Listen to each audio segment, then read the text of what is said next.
السلام علیکم پیارے دوستو، آج ہم لے کے آئے ہیں زمیندار کاشتکار بھائیوں کے لیے ایک بہت اور اہم مسئلہ۔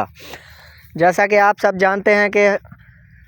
بارش کا موسم بنا ہوا ہے، سردیوں کے موسم میں بارش آتی ہے، تو آج ہم آپ کو بتائیں گے کہ جو بارانی علاقہ ہوتا ہے اس میں پانی کی کمی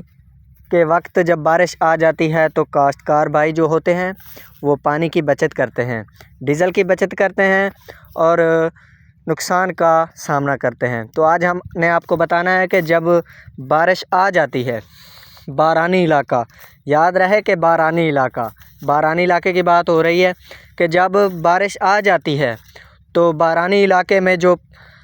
پانی کی کمی ہوتی ہے، بارش کا پانی خشک ہوتا ہے، اس لیے پانی کی کمی بارش نہیں پوری کر سکتی، تو کاشتکار بھائی جو ہوتے ہیں وہ پانی نہیں لگاتے۔ اس سے فصل کی جو پیداوار ہوتی ہے اس میں خاصا نقصان اٹھانا پڑتا ہے۔ تو آج ہم آپ کو یہ بتانا چاہتے ہیں کہ جب بھی بارش آئے، بارانی علاقے میں پانی کی کمی بارش پوری نہیں کر سکتی، اس لیے بارش کے پانی کو کافی فصل کے لیے نہ سمجھیں بلکہ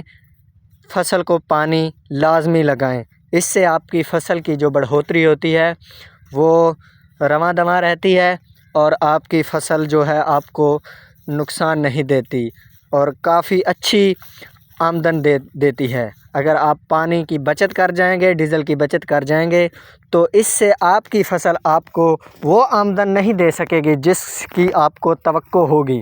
ایسی مزید اچھی ویڈیوز حاصل کرنے کے لیے ہمارے چینل کو لائک اور سبسکرائب کریں تاکہ ہماری بہت سی اچھی ویڈیوز آپ کو ملتی رہیں۔